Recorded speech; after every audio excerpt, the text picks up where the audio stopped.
So I picked this up over at Banggood the other day, and I picked it up for like $5 here. That's what it says here. I'm pretty sure that's what I paid for it when I purchased it. But I wanted to do a review on it.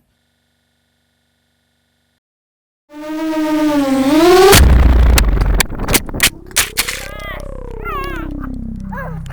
get the part that went over here.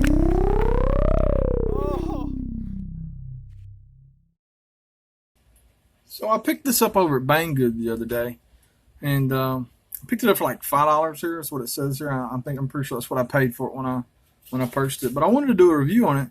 I know it's not a quad, and I know it's not a quad part, and it's not even an RC part, but it is a tool, and tools are a big part of the hobby. Got to have the right tools. You got to have multimeters. You got to have digital calipers and everything else. But I picked this one up for $5, and so here we go. So here it is. First thing you'll notice is that the description says that it's a carbon fiber, and it is not carbon fiber. It is plastic all the way. Does not come with a battery, so you gotta have a little watch battery, a little LR44. It's on the back, so they tell you what kind of battery it needs. Also has this other port right here. It's like a programming port. I'm pretty sure it's a programming port. It's probably not anything you're ever going to use. So it is what it is. But it is plastic, as you can see, and these are like ABS plastic or something. There may be some carbon in there, but there's no fiber in there. I promise you that. So if you turn it over on the back, it says it's a carbon fiber composites digital caliper. I question the carbon fiber part, but for what it is, for $5, it's not a bad little plastic caliper. I mean, it does the job. It says resolution is 0.1 millimeter, 0.01 inches, 0.2 millimeters, and I find that it's actually more accurate than the 0.2 millimeters, and we'll get to that in just a second. 0.01 on the inches, and the battery, the SR44, the LR44, it's 1.5 volt battery. So the first thing I noticed is when you put the battery in, this thing comes on when you move it, so you don't have to turn it on. Just move it, and it comes on, and after a little while, it will turn itself off, or you can hit the button. The second thing I noticed is it's got a millimeter inches up here, but the third thing I noticed immediately when you go to inches is that, you know, if you're from the United States and you do empirical measurements, you'll know that we don't do 1.8 inches or 1.9 inches. So they mark the inches off in tenths. So you get 1.5 for a half inch instead of saying 1.5, 1/16, or 1 3/8. And so the empirical measurements, they are what they are. You know, I would just use the millimeter and do a conversion there. It's probably easier to do it that way. If you hear that squeaky toy in the back, that's my little chihuahua chewing on his little chew toy, so you just have to pardon that. But anyways, another thing that I noticed after kind of looking at it a little bit, if I put this, like if you notice when I bring it right here, it's on 0, and I zero it out. So that should be 0 when you close it up. But then I look up here, and I notice that 0 is kind of like covered up. And so first thing I did was these marks right here, I lined up with what should be the 0 mark, and what I find is that there's this little gap, and it says it's 0.5 millimeters.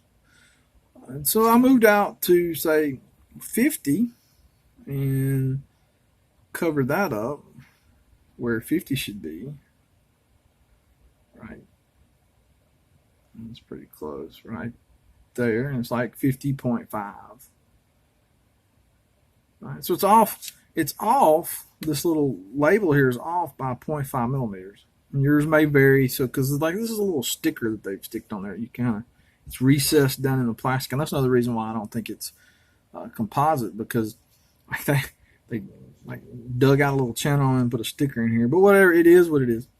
So, but it's off by 0.5 millimeters, 0.4 millimeter, 0.5 millimeter, and that's not a big deal. I mean, if you know it's off by 0.5, then you know it's off by 0.5. And most of the time, you're just going to use this little digital readout right here, anyways.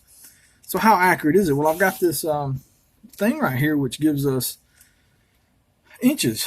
So this square is 1 inch, and this is a halfway mark. You know, this is a quarter. This is a half. It's full inch, 2 inch, 3 inch. So we can just get right here, and if we put it on inches, we can see how accurate it actually is.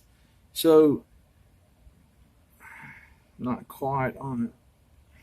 There it is. So you can see the calipers are pretty accurate there. So let's go on out to 2 inches. And that's pretty close, 2 inches. On out to 3 inches and 0.01. So it does have a little 0.01, and that may be just from, you know, the print. Think the fact that this is not level. It could be that I'm not quite getting it on there just right or whatever. So it seems to be pretty accurate. So I've got some drone parts here. I've got this frame. It's a broken frame. This was Marty. It's you can see where it's broke right there, pretty bad. But we can use it for kind of measuring like these standoffs right here. Like what size is this standoff? Well, that's a 5mm standoff. You can see that. So they're 0.1, you know, but the standoff itself could be damaged. So what is this arm? This is like a 3mm arm. What's the inside measurement of this? So we can go here and we can get a measurement and say 24, 25mm inside there. What's this measurement here? And kind of 20.6. You know, we can kind of get an idea of 20. So we can get a real good idea of what's going on there. We can measure this. You know, you can see that's 1.5mm up top. I've got this other frame that I got from Bang Good also. I haven't put it together yet. Probably do that here in a little while, just another video. But real quick, we can just, without even getting it out of the package, we can just say, well, how thick is this arm right here? So we can take a look and go, well, that's, get this plastic flap real quick. Put that up there and go, it's 4mm, right? So you can say that's 4.1. It's 4mm. So we can say, you know, 20mm, 20.3. So we can measure stuff, and you know, it seems to be pretty accurate. I will say this: the maximum length is 156.2. You have to be careful. This is really flimsy, and of course, that's about all there is to it. You got to get a little battery, but I'm pleased with it overall. For $4 or $5, it seems to be pretty good little caliper. So enjoy, guys. Mm-hmm.